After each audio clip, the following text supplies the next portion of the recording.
Today we are going to start a new course that is General Awareness and Science. It is one of the four sections of the JKSSB class 4th syllabus. Now, the weightage of this portion, the general awareness and science, is 40. What do you mean by 40? The total number of questions asked in the examination will be 100. Now, out of 100, 40 questions will be from this section, that is general awareness and science. Now, this section is divided into various topics. That is, you have to study the current events, but the current events should be national level. जो current events आपको पढ़ने हैं वो क्या पढ़ना है आपको, वो नेशनल लेवल पढ़नी है। आपका एग्जाम होगा उससे पहले लगभग 1 साल में जो भी कुछ हुआ होगा उसको बोलेंगे हम करंट इवेंट।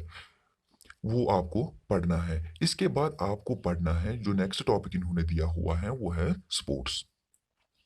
इसी के साथ जो इंडिया में आपको क्या क्या पढ़ना है, इंडिया में आपको पढ़ना है कल्चर, इंडिया का कल्चर क्या है, हिस्ट्री क्या है इंडिया की, ज्योग्राफी क्या है इंडिया की, और उसके साथ साथ कैपिटल स्टेट्स जो है वो इंडिया का वो भी आपको पढ़ना है। इसके बाद जे एंड के भी में आपको कल्चर पढ़ना है जैसे कि इंडिया में कल्चर पढ़ना है आपको, इसी तरह जे एंड के में भी कल्चर, हिस्ट्री और ज्योग्राफी आपको पढ़नी है। उसके बाद जनरल साइंस आपको पढ़ना है। ये जो जनरल साइंस है ये मोस्टली आपको कौन सा पढ़ना है, आप साइंस पढ़ सकते हो। 9th 10th अगर आप साइंस पढ़ोगे, 9th और 10th का साइंस, आप ऑलमोस्ट जो भी क्वेश्चन इसमें आएगा वो आप सॉल्व कर पाओगे जनरल साइंस में। इसके बाद हेल्थ, हाइजीन और सैनिटेशन, ये भी आपको पढ़ना है। देखिए, मैंने आपको जो इंट्रोडक्शन जो वीडियो मैंने अपलोड किया था, how to start preparation for class 4th post, उसमें मैंने आपको ये भी बोला था जो करंट इवेंट्स है या जो नेशनल लेवल करंट इवेंट्स आपको पढ़ने हैं ये आप लास्ट में पढ़ो। मैंने आपको ये भी बोला था कि विद 2 मंथ्स हम क्या करेंगे, सिलेबस कंप्लीट करेंगे। टाइम कितना होगा हमारे पास, 3 मंथ्स होंगे। मिनिमम टाइम है हमारे पास 3 मंथ्स। मैंने आपको बोला कि 2 मंथ में आपको सिलेबस कंप्लीट किया जाएगा। 2 मंथ्स में आपको सिलेबस कंप्लीट किया जाएगा। उसके बाद जो 1 महीना बचता है उसमें क्या होगा, एक तो एमसीक्यूज कराए जाएंगे और मॉक टेस्ट्स होंगे, वो भी फ्री ऑफ कॉस्ट। सारे लेक्चर्स जो यहाँ पे अपलोड होंगे वो भी फ्री ऑफ कॉस्ट। आपको किसी पेड कोर्स की जरूरत नहीं है, आपको किसी कोचिंग सेंटर की जरूरत नहीं है। इसके बाद देखिए, हम जो आज स्टार्ट करने जा रहे हैं वो हम करेंगे स्पोर्ट्स। क्यों? क्योंकि उस लेक्चर में आपको ये भी बोला था कि ये जो करंट इवेंट्स हैं ये हम बाद में पढ़ेंगे। जो लास्ट वाला महीना है उसमें पहले 10 12 दिन क्या होगा, करंट इवेंट्स खाली पढ़ेंगे। 10 to 12 days खाली हम करंट इवेंट्स पढ़ेंगे और उसके साथ कुछ एमसीक्यूज भी पढ़ेंगे। एमसीक्यूज, उसके बाद खाली मॉक टेस्ट होंगे।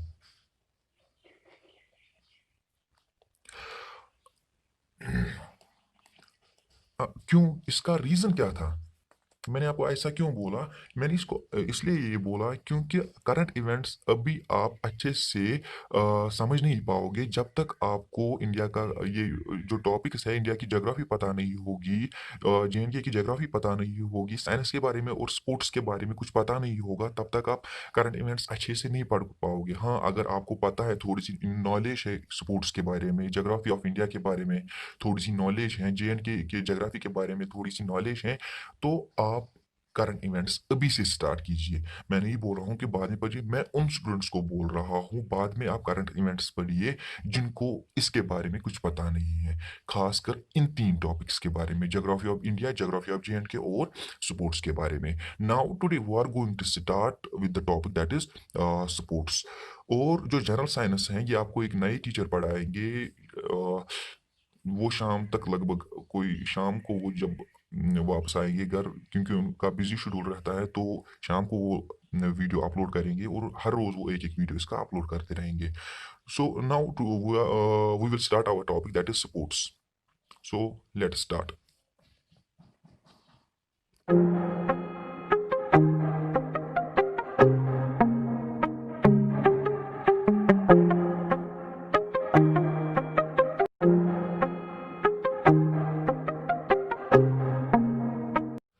नाउ हम स्टार्ट करने जा रहे हैं स्पोर्ट्स। ये स्पोर्ट्स होता क्या है? स्पोर्ट्स एक एक्टिविटी है। कौन सी एक्टिविटी है? ये एक फिजिकल एक्टिविटी है।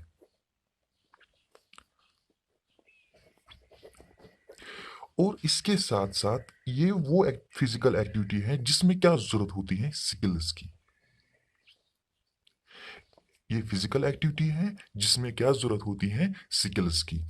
और ये जो स्पोर्ट्स है, ये एक फिजिकल एक्टिविटी है, इसमें क्या होता है, इसमें कंपटीशन होता है दो टीम्स के बीच में, या बहुत सारी टीम के बीच में, या बहुत सारी कंट्रीज के बीच में कंपटीशन होता है। अब ये थी बेसिक डेफिनेशन, ये बोलने की जरूरत नहीं थी, फिर भी मैंने आपको ये बोल दी है। अब देखिए, ये स्पोर्ट जो है, इसके टाइप्स कैसे, कौन कौन सा इसका टाइप है। इसके टाइप्स देखिए, एक होता है इंडिविजुअल, दूसरा है इसका dual, and third one is team. देखिए, individual sports, dual sports, and third one is team sports. अब देखिए, इंडिविजुअल स्पोर्ट्स में एक पार्टिसिपेंट होता है, एक पार्टिसिपेंट ऑन ईच, ये मतलब one participant on each side. इसका मतलब क्या होता है सर?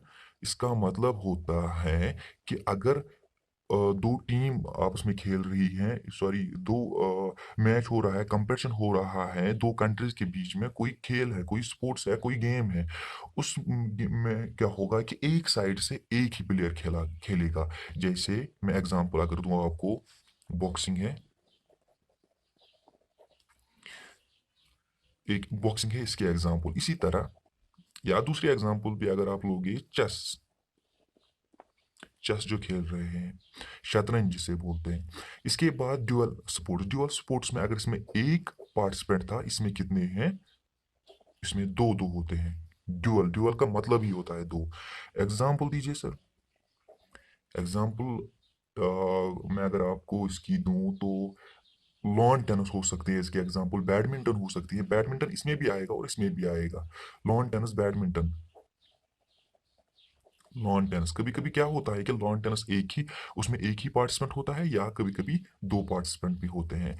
इसके बाद टीम सपोर्ट्स। अब आप टीम सपोर्ट्स खुद ही बोलोगे कि इसमें कितने पार्टिसिपेंट्स होंगे, हर एक टीम में कितने मेंबर्स होते हैं, नंबर ऑफ प्लेयर्स कितने होते हैं, ग्रेटर देन और इक्वल टू 3। इसका मतलब क्या है, या तो तीन होंगे या तो तीन से ज्यादा होंगे। सर एग्जाम्पल दीजिए। क्रिकेट, फुटबॉल, ये है इनके एग्जाम्पल।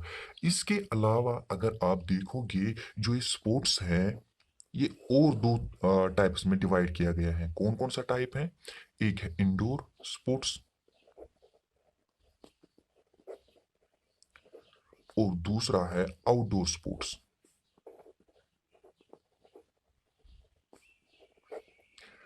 अब इंडोर स्पोर्ट्स क्या होता है और आउटडोर स्पोर्ट्स क्या होता है? देखिए, जो इंडोर स्पोर्ट्स हैं, ये किसी बिल्डिंग के अंदर खेला जाता है, या खुले, मतलब ये फील्ड में खेला नहीं जाता।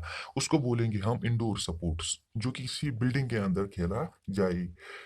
इंडोर। देखिए, इनका मतलब अंदर, डोर, डोर का मतलब दरवाजा, जो दरवाजे के अंदर होगा, किसी बिल्डिंग में स्पोर्ट्स होगा। आउटडोर इसी तरह, जो बाहर किसी फील्ड में खेला जाएगा। इंडोर की कोई एग्जांपल, इंडोर की एग्जांपल मैं अगर आपको दूं, चेस, शतरंज अगर खेलेंगे, बॉक्सिंग अगर खेलेंगे, या इसी के अलावा बैडमिंटन हुआ, या कुछ और स्पोर्ट्स हुआ जो कि इंडोर स्पोर्ट्स है। इसके बाद आउटडोर स्पोर्ट्स, आउटडोर स्पोर्ट्स में एग्जांपल मैं अगर आपको दूं, आउटडोर स्पोर्ट्स में क्या आएगा, पहले ही हर किसी के दिमाग में आएगा, क्रिकेट, फुटबॉल, हॉकी, ये सभी क्या आएंगे, आउटडोर।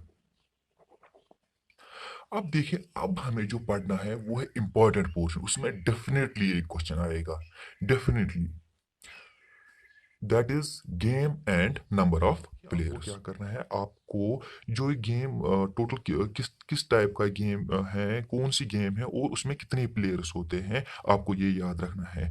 हर साल इसमें एटलीस्ट एक क्वेश्चन आता है। अगर हॉकी है, आपको ये याद रखना है कि हॉकी में कितने प्लेयर्स खेलते हैं। अब कितने प्लेयर्स का मतलब क्या हुआ कि एक साइड में कितने प्लेयर्स खेलते हैं। अगर क्रिकेट है, क्रिकेट में एक साइड में कितने प्लेयर्स खेलते हैं। एक साइड में 11 होते हैं, अगर दोनों साइड से देखा जाए तो 22। मगर हमें 22 याद नहीं रखना, हमें देखना है एक साइड में कितने होते हैं। अगर इंडिया के का क्रिकेट टीम है, उसमें 11 खिलाड़ी होते हैं, हमें यही याद रखना है कि नंबर ऑफ प्लेयर्स आएगा 11। इसी तरह हॉकी में कितने नंबर ऑफ प्लेयर्स हैं, 11। अगर फुटबॉल में कितने नंबर ऑफ प्लेयर्स हैं, 11। ये आपको याद रखने की जरूरत, ये आपको ऑटोमेट पहले से ही याद होगा।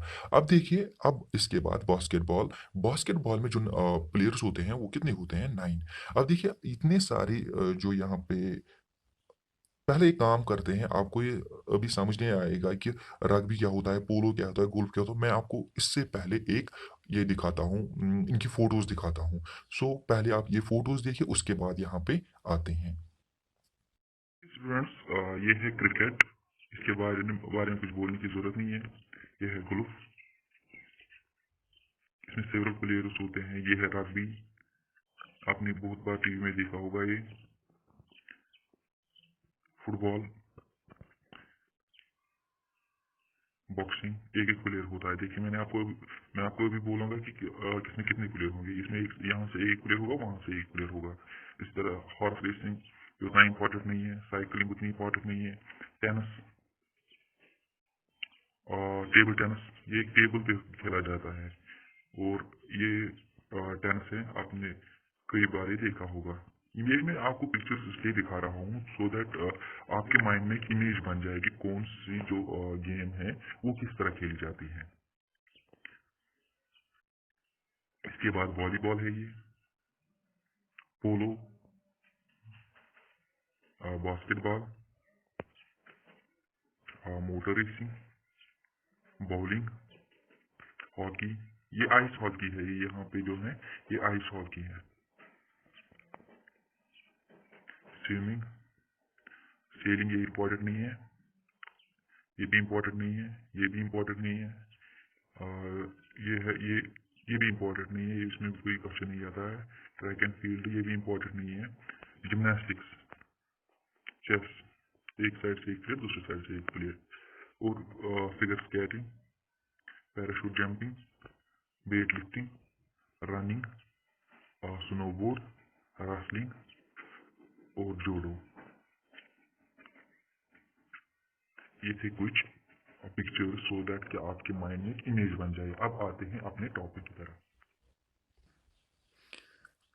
अब देखिए, आपको क्या याद रखना है, आपको इनमें नंबर ऑफ प्लेयर्स याद रखने हैं। जैसे कि hockey, cricket, football, baseball, rugby, football, polo. ये देखिए जो पोलो है, इसमें बहुत सारे एग्जाम्स में पूछा गया है। पोलो बहुत ही इंपॉर्टेंट है, ये बहुत एग्जाम में पूछा गया है। इसके बाद गोल्फ, इसमें क्या होता है, गोल्फ में क्या होता है, इसमें सेवरल इंडिविजुअल हो सकते हैं, ये वेरी करता है। इसके बाद आइस हॉकी है। आइस हॉकी में क्या होता है, 6 प्लेयर्स होते हैं, किक बॉल 10 प्लेयर्स। उसके बाद कोर्ट गेम्स की तरह अगर आते हैं, बैडमिंटन। आप देखिए, आपको या अगर ये अब आप ये सोच अगर ये सोच रहे हो आप कि ये याद कैसे रहेगा, कोई टेंशन नहीं। मैं आपको जब अभी नेक्स्ट वीडियो जब आएगी, नेक्स्ट वीडियो होगी ट्रॉफीज पे, गेम्स और ट्रॉफीज जो पार्ट भी होगा, उसके बाद मैं थर्ड पार्ट जो है इसका, उसमें मैं ट्रिक्स बोलूंगा कि आपको ये कैसे याद रखने हैं। इसके बाद जो है बैंडी बॉक्सिंग है, साइकिल पोलो। साइकिल पोलो में क्या है, या तो 3 खेल सकते हैं, या इसके साथ 5 भी खेल सकते हैं, या 3 या 5। ये बैडमिंटन में 1 या 2, एक एक भी खेल सकता है। दैट मीन्स एक टीम में एक होगा, या एक टीम में दो दो हो सकते हैं। इसी तरह लॉन टेनिस में एक भी खेल सकता है, दो भी खेल सकते हैं। कबड्डी में 7, kho kho 9, basketball 5, net ball जो है 7, वॉलीबॉल 6। इसी तरह बोर्ड गेम्स अगर हम देखेंगे, चेस, कैरम, टेबल टेनिस, एक एक ऑलमोस्ट हर किसी में होता है। लेकिन टेबल टेनिस में क्या होता है, एक या दो खेल सकते हैं। कैरम में भी एक या कभी दो भी खेल सकते हैं। इसी तरह जो वाटर गेम्स हैं, जो पानी में खेले जाते हैं, जो पानी के अंदर खेले जाते हैं, उसको बोलेंगे हम वाटर गेम्स। वाटर गेम्स में क्या होता है, कौन कौन सी गेम होती है, वाटर पोलो होता है, वाटर बास्केटबॉल होती है, अंडर वाटर फुटबॉल होती है, अंडर वाटर हॉकी होती है, अंडर वाटर रग्बी होती है। इनमें कितने कितने प्लेयर्स हैं वो मैंने यहाँ पे लिख के रखा है। देखिए, पार्ट जो इसका थर्ड होगा उसमें मैं ट्रिक्स बोलूँगा आपको, आपको कोई टेंशन लेने की ज़रूरत नहीं है, और जो मैंने आज ये पढ़ाया इसकी पीडीएफ आपको टेलीग्राम चैनल पे मिल जाएगी। लास्ट वीडियो में बहुत सारे स्टूडेंट्स ने जो उन्होंने मैसेज की थी कि हमें टेलीग्राम चैनल मिल नहीं रहा है, हम लिंक पे क्लिक कर रहे हैं लेकिन वो कुछ शो नहीं कर रहा है। देखिए आपको क्या करना होगा, पहले टेलीग्राम जो है एप्लीकेशन वो डाउनलोड करनी होगी। उसके बाद आप जब लिंक पे क्लिक करोगे तो वो टेलीग्राम डायरेक्टली आपको इस चैनल पे ले जाएगा। और कुछ स्टूडेंट्स ये भी बोलते थे कि आप एक व्हाट्सएप ग्रुप क्रिएट कीजिए, सो दैट कि हम जो आप पढ़ाओगे उसका हम स्टडी मटेरियल वहाँ से ले सकते हैं। लेकिन देखिए जो व्हाट्सएप ग्रुप होता है उसमें मैक्सिमम नंबर कितने होते हैं, 270 के ऐसा ही कुछ होता है, 270 या 250 टोटल नंबर ऑफ, मतलब उसमें ज्वाइन कर सकते हैं 250 या 270। लेकिन उसके बाद जो बचे उनका क्या होगा, इसीलिए हमने टेलीग्राम चैनल क्रिएट की है। टेलीग्राम चैनल में क्या होता है, उसमें इन्फिनाइट नंबर ऑफ जो है infinite number of students join कर सकते हैं। इसलिए हमने टेलीग्राम चैनल जो है बनाई। अब देखें जो हम कल पढ़ाएंगे वो होगा किसके बारे में, वो होगा part B. Part part B में क्या हो देखेंगे हम, उसमें देखेंगे ट्रॉफीज, गेम्स के साथ साथ देखेंगे हम ट्रॉफीज कौन कौन सी ट्रॉफी होती हैं। और उसमें भी एक क्वेश्चन डेफिनेटली आता है, और ये जो ये वाला पेज है इसमें भी डेफिनेटली एक क्वेश्चन होगा।